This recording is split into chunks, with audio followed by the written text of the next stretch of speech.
আসসালামু আলাইকুম। কৃষানি তারুণ্যের আরেকটি নতুন ভিডিওতে সবাইকে জানাই স্বাগতম। আজ আমরা জানব 2025 সালে আবহাওয়া কেমন হতে পারে এবং 2025 সালের আবহাওয়া কীভাবে প্রভাব ফেলতে পারে।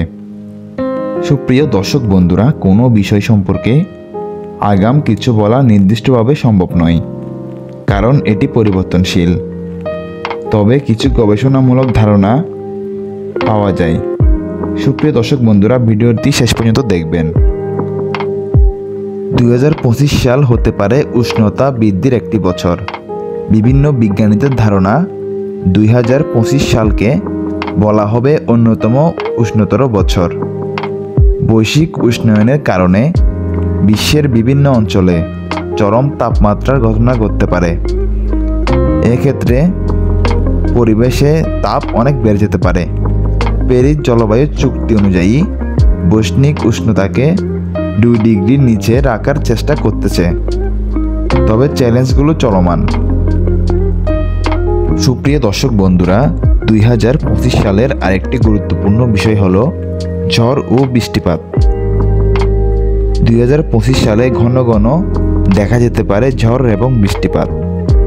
গবেষণার মতে দেখা যাচ্ছে বঙ্গোপসাগরে ঘূর্ণিঝড়ের প্রবণতা বেড়ে যেতে পারে। বিশেষ করে বছরের শেষের দিকে বিক্ষিপ্ত বৃষ্টি ও বজ্রপাতের সম্ভাবনা রয়েছে। সুপ্রিয় দর্শক বন্ধুরা, আমাদের চ্যানেলটি সাবস্ক্রাইব করে দিবেন এবং আপনারা কে কোথায় থেকে ভিডিওটি দেখতেছেন কমেন্ট করে জানাবেন এবং ভিডিওতে অবশ্যই একটি লাইক দিয়ে দিবেন। 2025 সালের সবচেয়ে বড় দুঃসংবাদ হলো জলবায়ু পরিবর্তনের কারণে বিশ্বের কিছু অংশে বন্যা, খরা, তাছাড়া ইত্যাদি প্রাকৃতিক দুর্যোগের ঘটনা ঘটতে পারে। তবে বেশ কিছু অঞ্চলে শীতল আবহাওয়া সম্ভাবনা রয়েছে। সুপ্রিয় দর্শক বন্ধুরা, 2025 সালে শীত তুলনামূলক কম হওয়ার সম্ভাবনা রয়েছে। তবে ডিসেম্বর মাসে মৃদু শৈত্যপ্রবাহ দেখা যেতে পারে। তাছাড়া কুয়াশাচ্ছন্ন এবং ঘন কুয়াশা দেখা যেতে পারে এবং বিভিন্ন অঞ্চলে তাপমাত্রা কমে যেতে পারে। সুপ্রিয় দর্শক বন্ধুরা, বিরূপ আবহাওয়া আমাদের ফসলের মাঠ, মাছের প্রজেক্ট, তাছাড়া ঘরবাড়ি থেকে শুরু করে বিভিন্ন প্রস্তাবনায় দারুণভাবে প্রভাব ফেলে। আসলে প্রকৃতির বিরুদ্ধে গিয়ে কেউ যুদ্ধ করতে পারে না।